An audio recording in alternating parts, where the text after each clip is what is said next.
Continuamos con la Carta Orgánica del Banco Central. Operaciones del banco. Es decir, acá están las facultades del banco. Este artículo es sumamente importante, el artículo 17. Fíjense que el banco está facultado, primero, emitir billetes y monedas conforme a la delegación de facultades realizada por el Honorable Congreso de la Nación. Del artículo 17 lo llevo hasta el artículo 30, emisión de monedas y reserva no de divisas. El Banco Central es el encargado exclusivo de emitir billetes y monedas de la Nación Argentina y ningún otro órgano del gobierno nacional, ni los gobiernos provinciales, ni las municipalidades, podrán emitir billetes ni moneda metálica ni otro instrumento que fuese susceptible de circular como moneda. Artículo 31. Los billetes y monedas del Banco Central tendrán curso legal, es lo que preguntaban hoy, en todo el territorio. ¿Por qué? Porque emana de una legislación que es propia del Banco Central. Les hago la siguiente pregunta. Si el Banco Central, por artículo 17 y artículo 30, es el único organismo del Estado argentino autorizado para emitir monedas y billetes, ¿qué pasó con las famosas cuasimonedas? Les hago una pregunta para ver cómo interpretamos esto que pasó en su momento. ¿Qué se les ocurre que pudo haber pasado? ¿No eran de curso legal? Buenas tardes. Hola, Silvia. ¿Qué tal? Buenas tardes. Cuando hablamos de cuasimonedas, ¿hace referencia con lo que pasó con el tema de los billetes LECOP y patacones? Patacones, LECOP, LECOR, federales, quebrachos, había un montón. Había uno, serie 1, sí, 1 o 2. Yo recuerdo que yo la viví en carne propia, la crisis del 2001, me había quedado los dólares, tenía la cuenta bancaria de mi hija, de alimentos, tenía la cuenta en dólares. Sí. Y no gastaba la totalidad. Y sufrí todo lo que era que no me querían, obviamente, con la problemática, devolver los dólares. Y estuve en el Banco Provincia Casa Matriz, recuerdo 7 horas haciendo fila para resolver el problema. Fue terrible. Sí, fue tremendo. Fue tremendo. Terrible, terrible. No, es como que fue... A la gente le decían de que no había sistema, o a la gente la que no entendía le decían eso, no había sistema. Y se había armado una organización, porque la gente grande, adulta, se descomponía de tanta espera. Y sí, no había sistema financiero, ese era el problema, más allá del sistema operativo. Claro, No quebró el sistema financiero. Después de ahí, bueno, la cuenta dólar quedó, dejé algo, pero yo después dije, bueno, ¿cómo voy a resolver el tema de la cuota? Y pasé a tener cuenta pesos, después me cambió patacones, era una, después no encontraba lo que era el cambio, porque la gente en el comercio no te aceptaba los LECOPs, Al principio no, al principio no. No, fue terrible. Acuérdate que el diario El Día sacaba una lista de comercios que te aceptaban patacones, había un comercio por rubro, más o menos. Pero bueno, lo que cuenta Silvia sí fue tremendo, los que son más jóvenes no lo vieron, pero fue terrible. Pero la pregunta que yo hago, ¿cómo se les ocurre a ustedes que si el Banco Central, por la Carta Orgánica, artículo 17, es el único capaz de emitir billete y moneda, ¿por qué circularon los LECOP, los LECOR, todos estos que dice Silvia, los patacones, los federales? ¿Cuál fue el artilugio de las administraciones provinciales para poder emitir estos papeles que se terminaron llamando cuasimonedas y circulaban como moneda? Y tenían las dos características, Marisa, eran curso legal porque estaban establecidos por ley, en el caso de la provincia de Buenos Aires era la ley 12.238, y tenían curso forzoso, como bien dice Silvia, le agregaron a su cuenta patacones, es decir, obligatoriamente la forzaron a recibir patacones. Entonces, ¿cuál fue el artilugio que pudieron haber buscado las entidades como bonos? Estuviste muy cerca, Cristian, las entidades o las provincias o las jurisdicciones, para emitir y decir, esto circula como moneda. No podían arrogarse la función de moneda porque queda delimitada en el Banco Central. Entonces, ¿cómo los denominaron? Silvia, ¿te acordás que hubo dos patacones, emisión 1 y emisión 2? Ahí está la clave. ¿Cuál pudo haber sido el artilugio? Como bono, dijo Cristian, cerquita. Y si no era como bono, ¿como qué podría haberlo hecho circular? Como pagaré, muy parecido. Como una letra de cambio, como un título, como un título de crédito. Los Ah, sí, patacones, recuerdo, era letra A y letra B. claro, los patacones, cuando la provincia de Buenos Aires específicamente, o el caso de la provincia de Buenos Aires, emite los primeros patacones, se da cuenta que está violando la Carta Orgánica del Banco Central, que establece que el Banco Central es el único que puede emitir moneda. Claro. Entonces retira los patacones versión 1 de circulación y larga los patacones versión 2, que eran títulos de crédito, títulos de crédito. ¿Qué quería decir esto? Que podían circular y que pagaban un interés con el plazo del tiempo. Los patacones vencían en el 2007 y daban un 7% anual. Vale decir que si alguno guardó patacones hasta el 2007, cuando fue al banco a cambiarlos por pesos, que ya la economía se había equilibrado, entre comillas, recibía el valor del patacón, que eran de 20 pesos, la mayor denominación eran de 20 pesos, más un 7% por esos 20 pesos. Entonces, para que les quede claro, el único organismo o la única entidad autorizada para emitir el peso argentino, el peso que tenemos todos, más, menos, poco, mucho, es el Banco Central. Nadie más puede emitir, ni provincias, ni municipios, ni ninguna jurisdicción. Hago la aclaración de la autoridad porque en realidad quien emite es la Casa de la Moneda, por cuenta y orden del Banco Central. No la hace directa el Banco Central, la hace la Casa de la Moneda. Pero bueno, dentro de las funciones primordiales para el equilibrio del sistema financiero argentino, el Banco Central es el único autorizado a emitir un billete susceptible de circular como moneda. Curso forzoso y curso legal. Marisa, ¿sí? La nombro a la pobre Marisa porque hoy hablamos de esto temprano sobre este tema. Bien, seguimos. Y los patacones, perdón, profe, no me quedó Sí, claro. Los patacones no fueron considerados moneda, por eso no los pudieron invalidar. los patacones los retiraron urgente de circulación. Los patacones Sí. versión 1, ¿me preguntás, Pablo? Sí, digo, ¿por qué pudieron crearlos y por qué pudieron Porque era un circular? título de crédito, era un título de crédito. A ver, la ley, como hizo la provincia de Buenos Aires, hicieron todas las jurisdicciones. No te olvides que la ley que deroga la convertibilidad declara la emergencia económico-financiera del Estado Nacional. Mm.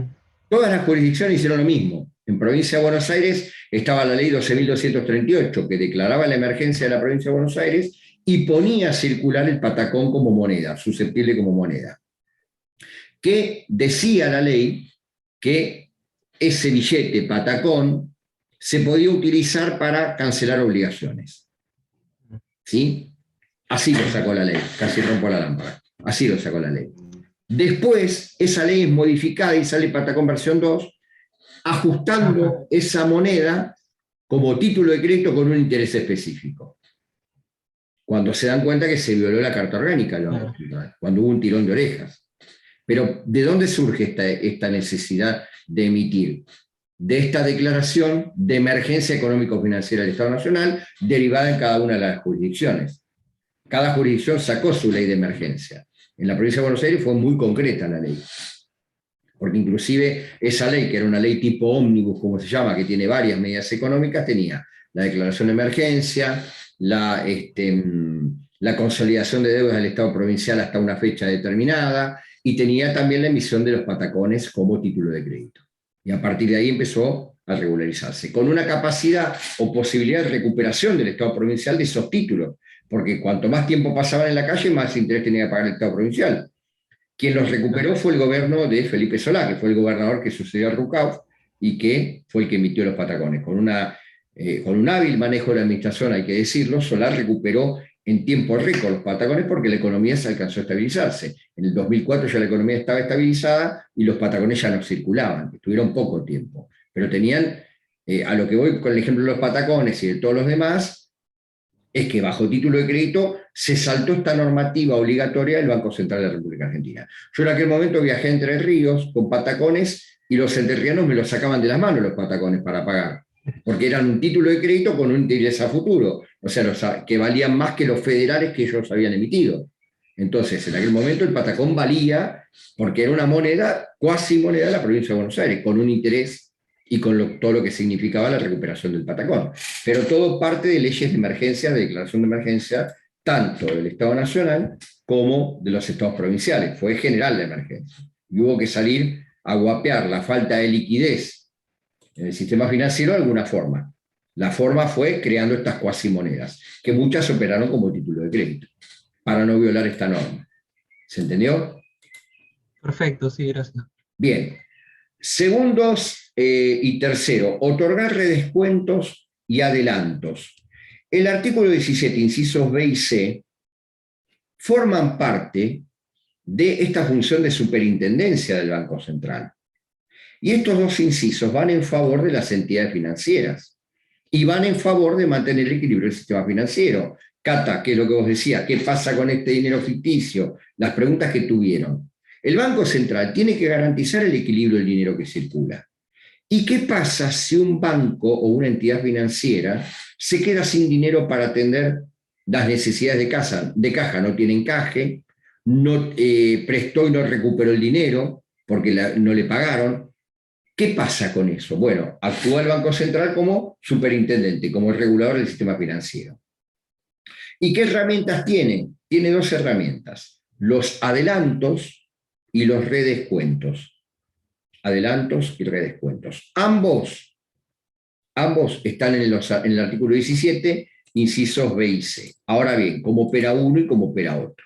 Redescuentos y adelantos. Los redescuentos y adelantos son mecanismos de préstamo que hace el Banco Central a las entidades financieras. Los adelantos y redescuentos son mecanismos de préstamo que tiene el Banco Central para con las entidades financieras. ¿Cuándo se utiliza un adelanto y un redescuento? Cuando las entidades financieras tienen problemas de liquidez. ¿Qué quiere decir? Que no pueden afrontar sus obligaciones monetarias en poco tiempo. Ante problemas de liquidez de las entidades financieras, pueden recurrir al Banco Central para que les haga un adelanto o un redescuento.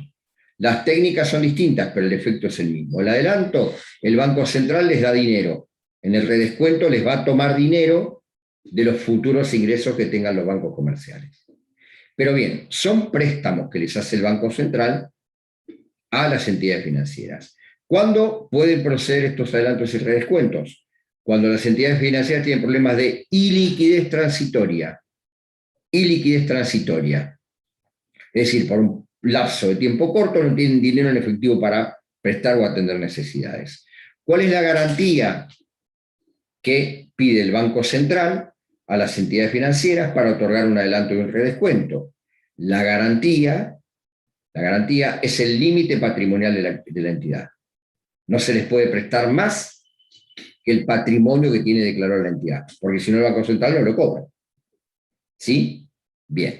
Estas son las funciones principales del Banco Central. Hay muchas más.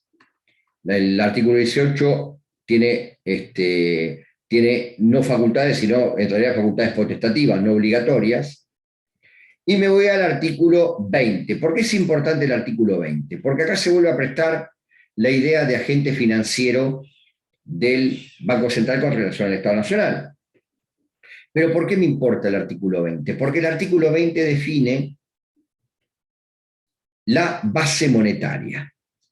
En el artículo 20 está definida la base monetaria de la cual hablamos hoy. Y dice que la base monetaria está constituida por la circulación monetaria, Irene, es todo el dinero que circula en este momento, más los depósitos a la vista de las entidades financieras en el Banco Central, en cuentas corrientes o cuentas especiales. Profe, ¿lo puede volver a repetir? Sí, lo estoy leyendo ahí, mirá, el artículo 20. La base monetaria, definida en el artículo 20, además de la definición que les di yo hoy, está constituida por la circulación monetaria, te decía Irene, todo el dinero que tenemos nosotros en nuestros bolsillos hoy, más los depósitos a la vista de entidades financieras en el Banco Central de la República Argentina, en cuenta corriente y en cuentas especiales. Es decir, cuando hablamos de oferta monetaria, nos restringimos al dinero que tenemos nosotros. Cuando hablamos de base monetaria, nos referimos al dinero que tenemos nosotros, más lo que hemos denunciado al Banco Central. ¿Se entiende? Es más amplia la base monetaria que la oferta monetaria. ¿Sí? Bien. Seguimos. Efectivos mínimos. Acá está la definición de encaje, Irene. Es la otra definición que tienen que tener ustedes en cuenta. Artículo 28. El Banco Central de la República Argentina puede exigir que las entidades financieras mantengan disponibles determinadas proporciones de los diferentes depósitos u otros pasivos expresados en moneda nacional o extranjera. Recuerden que el encaje lo fija el Banco Central, por eso dice puede exigir. Recuerden que ante una política expansiva, una política monetaria expansiva, es decir, que haya más dinero en circulación, el encaje es importante para esto, para una política expansiva. ¿Por qué? Porque si yo quiero expandir la cantidad de dinero que circula, ¿qué haré con el encaje? Lo achico, lo restrinjo, lo limito. Si yo quiero una política restrictiva, es decir, que haya poco dinero, ¿qué hago con el encaje o el nivel de encaje? Lo aumento. Entonces presto menos y circula menos dinero. ¿Se entiende? El encaje es fundamental en función de los objetivos de la política monetaria del Banco Central. Porque a mayor encaje, menor circulación de dinero. A menor encaje, mayor circulación de dinero. Si yo achico el encaje y circula mucho dinero y no tengo bienes en que consumir, ¿qué se me produce? Repito la pregunta, si yo achico el encaje... ¿Estancamiento? No. Si yo achico el encaje, tengo mucho dinero que circula y no tengo en qué consumir ese dinero, ¿qué puedo provocar en la economía? Inflación.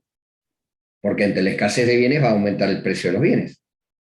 Por eso la discusión de emitir mucho dinero, todo lo que va a emitir el Estado Nacional ahora. Si no hay un correlato de producción, esa mayor emisión se traslada a los precios. Y eso genera inflación, que lo vamos a ver el miércoles. El miércoles vamos a hablar de inflación toda la clase. ¿Sí? Sigo.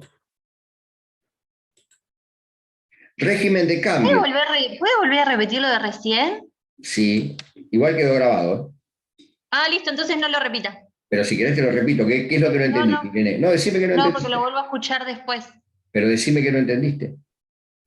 La pregunta que hizo, lo que genera inflación. Sí, ¿querés que haga de nuevo la pregunta? Sí, así la pienso de nuevo. Si yo tengo mucho dinero circulando, porque el Banco Central disminuyó el encaje y aumentó la posibilidad de préstamo o de expansión de la política monetaria, y no tengo como una contrapartida una producción de bienes y servicios de acuerdo a ese dinero que circula, y los bienes escasean, ¿qué va a pasar con el precio de los bienes? Ahora sí. Van a aumentar porque hay mucho dinero para gastar, pero hay pocos bienes en qué gastarlos. Entonces la tendencia va a ser al alza de los precios. Se provoca la inflación. El miércoles, Irene, volvemos con inflación, esto lo vamos a ver de nuevo. ¿Sí? Bien, sigo. Régimen de cambios, asesorar al Ministerio de Economía, bueno, esto es lo que decíamos hoy, la convertibilidad o no. Emisión de monedas y reserva de oro, también lo vimos esto, es el encargado único. Acá está el curso legal que lo vimos. Y vamos a la ley de entidades financieras, y con esto terminamos por hoy. Hoy les decía, ¿qué se entiende por entidades financieras? El artículo 1, lo importante es que las entidades comprendidas dentro del sistema financiero argentino realicen intermediación habitual entre oferta y demanda de recursos financieros. Es decir, que sean agentes del Banco Central, que circulen dinero, que presten dinero, que hagan operaciones vinculadas en dinero. El artículo 2 tiene una enunciación de las entidades financieras principales, lo que no quiere decir que estén todas ahí. El artículo 2 es meramente enunciativo. Y lo aclara al final. La enumeración no es excluyente de otra clase de entidades, siempre y cuando hagan intermediación habitual entre oferta y demanda de recursos financieros. La autoridad de aplicación, acá volvemos a repetir, en la ley de entidades financieras, la 21.526, volvemos a repetir la función de superintendencia que tiene el Banco Central. El Banco Central es quien controla a las entidades financieras. ¿Y cómo las controla? Les otorga una autorización para funcionar. Las entidades financieras, según el artículo 7 y el 8 de la Ley de Entidades Financieras, tienen que estar autorizadas por el Banco Central. Si el Banco Central no las autoriza, por medio de auditorías y controles, no pueden funcionar como entidades financieras. Acá se vuelve a repetir esta característica de superintendencia. Y acá están las condiciones a las cuales deben sujetarse las entidades financieras para poder funcionar. Fíjense la conveniencia de la iniciativa, las características del proyecto, artículo 8, las condiciones generales y particulares del mercado, y los antecedentes y responsabilidades de los solicitantes y su experiencia en la actividad financiera. Todo esto son méritos que tiene que tener la entidad financiera para ser autorizada por el Banco Central y poder funcionar. Pero lo fundamental está acá, en el artículo de liquidez y solvencia. Si yo no cumplo con liquidez y solvencia, no funciona el sistema financiero y voy a tener que dar lugar a adelantos o redescuentos. Pero las entidades financieras tienen que garantizar la liquidez, es decir, la cantidad de dinero suficiente, no solo para desarrollar préstamos o entregar préstamos, sino para garantizar con el encaje la cancelación de obligaciones diarias. Y la solvencia es como un ofrecimiento de garantía ante situaciones de liquidez que tiene que ser siempre transitoria. Las entidades, dice el artículo 31, deberán mantener reservas en efectivo que se establezcan con relación a depósitos en moneda extranjera y a otras obligaciones y pasivos financieros. Si no cumplen con esto, artículos 30 y 31 fundamentalmente, se les puede revocar la función para funcionar, la autorización para funcionar. Y esto está en los artículos 43 y 44. Y fíjense que el artículo 44 es muy claro. El Banco Central puede resolver la revocación y señala por afectación de la solvencia y liquidez de la entidad financiera. Vale decir que el sistema financiero argentino, estructurado con estas dos leyes, debe garantizar el equilibrio del dinero que circula en la economía, a través de lo que fija el artículo 3, el desarrollo, los préstamos y todo lo demás. Y el equilibrio se da por el correcto o el armonioso funcionamiento entre el Banco Central y las entidades financieras, que tienen que garantizar medularmente, para ser consideradas tales, solvencia y liquidez. La clave del sistema está ahí. En la solvencia, la posibilidad de ofrecer garantías, y la liquidez, la posibilidad de pagar las obligaciones que han contraído. Bien, con esto terminamos la primera parte de la bolilla 5. El miércoles que viene vamos a hablar de inflación. Vamos a hablar de inflación. Y vamos a terminar con la unidad